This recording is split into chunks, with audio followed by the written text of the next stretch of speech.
Hello everyone, welcome again. We'll be starting History Chapter 2, that is Colonial Rule in India. And in today's video, in this chapter we will discuss topic about instruments of British expansion. So that's meaning is British विस्तार के उपकरण. So the British supremacy was established by two main methods, direct and indirect annexation. So annexation means to take possession of an area of land or a country, usually by force or without permission. So ब्रिटिशों का जो वर्चस्व था वो दो मुख्य तरीकों से प्रत्यक्ष और अप्रत्यक्ष डायरेक्ट एंड इनडायरेक्ट विलय द्वारा स्थापित किया गया. So Punjab 1849 and Sindh 1843 were examples of direct annexation after defeating them at a war or battle. तो इसी तरीके से जो पंजाब और सिंध हैं वो इसके एक एग्जाम्पल हैं जो जिन्हें डायरेक्ट एनेक्सेशन किया गया उनको हराने के बाद एक युद्ध में. Annexation of Indian territories was also done indirectly through subsidiary alliances and the doctrine of lapse. और भारतीय प्रदेशों का जो एनेक्सेशन था वह भी अप्रत्यक्ष रूप से इनडायरेक्टली सबसाइडरी अलायंसेस और डॉक्ट्रिन ऑफ लैप्स के जो सिद्धांत थे इसके माध्यम से किया गया था. So let's first we will discuss first instrument subsidiary alliances. So the subsidiary alliances started by Lord Wellesley was the most effective instrument for the expansion of British territory in India. जो subsidiary alliances का मतलब होता है सहायक संधि. तो Lord Wellesley द्वारा शुरू किया गया ये subsidiary alliances भारत में ब्रिटिश क्षेत्र के विस्तार के लिए सबसे प्रभावी साधन था. The main provisions of the system included this. First, the British agreed to maintain a permanent and fixed military troops with the territory of their ally to fight the rivals of the ally. तो सबसे first जो provision था इस subsidiary alliances का वह यह था कि इस प्रणाली में ब्रिटिश जो थे वो अपने सहयोगी के प्रतिद्वंदियों को लड़ने के लिए अपने सहयोगी के क्षेत्र के भीतर ही स्थायी और निश्चित रूप से सैनिकों के लिए वे सहमत थे. In return, they didn't take money but took over a part of the territory of the ally. और बदले में ये जो ब्रिटिश थे उन्होंने पैसा नहीं लिया बल्कि अपने सहयोगी के क्षेत्र के हिस्से पर कब्जा कर लिया.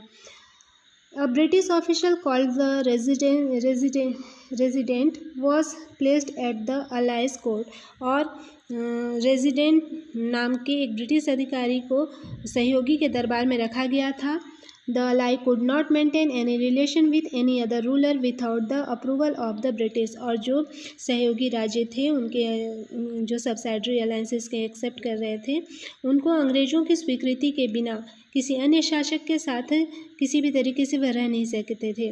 और इस प्रणाली द्वारा ब्रिटिश नियंत्रण में लाए गए the state brought under the British control by this system were Hyderabad 1798 and 1800, Tanjore 1799, Awadh 1801, Gwalior 1804, Indore 1817, Udaipur, Jaipur and Jodhpur 1818. Subsidiary alliance was basically a treaty between the British East India Company and the Indian princely state, by virtue of which the Indian kingdoms lost their sovereignty to the English. It also was a major process that led to the building of the British Empire in India. It was formed by Lord Wellesley, the Governor General of India from 1798 to 1805. It was actually used for the first time by the French Governor General Marquis Dupleix. The Nawab of Awadh was the first ruler to enter into the subsidiary alliance with the British after the Battle of Buxar. However, the Nizam of Hyderabad was the first to accept a well-formed subsidiary alliance. So I hope you all understood very well this topic, subsidiary alliance. Next we will discuss topic about doctrine of lapse. So Lord Dalhousie, who came to India as Governor General in 1848, used this policy as a means of extending the British rule. जो 1848 में governor general के रूप में भारत आए, Lord Dalhousie ने इस नीति को ब्रिटिश शासन के विस्तार के साधन के रूप में इस्तेमाल किया.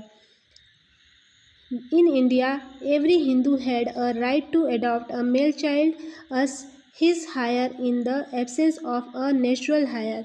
और भारत में प्रत्येक हिंदू के यह अधिकार था कि उनका खुद का जो मेल चाइल्ड है, जो कि नेचुरली होता है, अगर वो नहीं होता तो वो प्राकृतिक रूप से एक मतलब उत्तराधिकारी के रूप में एडॉप्ट कर सकते थे. When Lord Dalhousie came into India, he declared that only the British had the right to annexation or refused such an adoption by a dependent Indian ruler. लेकिन जब डलहौजी भारत आए तो उन्होंने घोषणा की कि केवल अंग्रेज़ों को ही एक आश्रित भारतीय शासक द्वारा इस तरह एडॉप्ट करने का राइट होगा या अस्वीकार करने का अधिकार है. In case of refusal, the territory of the ruler without a male heir was annexed by the British. और इनकार के मामले में एक जो मेल चाइल्ड है उसके उत्तराधिकार के बिना शासक के क्षेत्र को अंग्रेज़ों द्वारा कब्जा कर लिया जाता था. इसके अंतर्गत Satara 1848, Jaitpur and Sambalpur 1849, Udaipur 1852, Jhansi 1853 and Nagpur 1854 fell victim to the policy of doctrine of lapse. ये सब जो स्टेट थे ये अंग्रेज़ों के द्वारा डॉक्ट्रिन ऑफ लैप्स के जरिए इन राज्यों पर कब्जा कर लिया गया था. Doctrine of lapse was a policy of annexation initiated by the East India Company in the Indian subcontinent in relation to the princely states and applied until 1859. 2 years after company rule was succeeded by the British Raj. Elements of the doctrine of lapse continued to be applied by the post-independence Indian government to de-recognize individual princely families until 1971, when the former ruling families were collectively de-recognized. So, features of doctrine of lapse is the princely state had a ritualized method of adoption practiced for centuries, and higher apparent would eventually be selected from a pool of candidates who were groomed for succession from an early age, called bhayats. If no competent born to son were produced, means an obviously unsuitable or tenacious born to son could be excluded from the succession. If the ruler died before adopting a successor, one of his widows could adopt an heir who would immediately accede to the throne. The adoptee would cut all ties with his birth family. Once the doctrine of lapse came into place, the following features were now faced by the Indian rulers. According to this doctrine, any princely state under the direct or indirect control of the East India Company, should the ruler not produce a legal male heir, would be annexed by the company. This was not introduced by Lord Dalhousie, even though it was he who documented it and used it widely to acquire territories for the British. As per this, any adopted son of the Indian ruler could not be proclaimed as heir to the kingdom. The adopted son would only inherit his foster father's personal property and estates. The adopted son would also not be initiated to any pension that his father had been receiving or to any of his father's titles. This challenged the Indian rulers' long held authority to appoint an heir of their choice. So here today's topic subsidiary alliance and doctrine of lapse are completed. I hope you all understood very well all these topics. Thank you for watching this video. Have a nice day.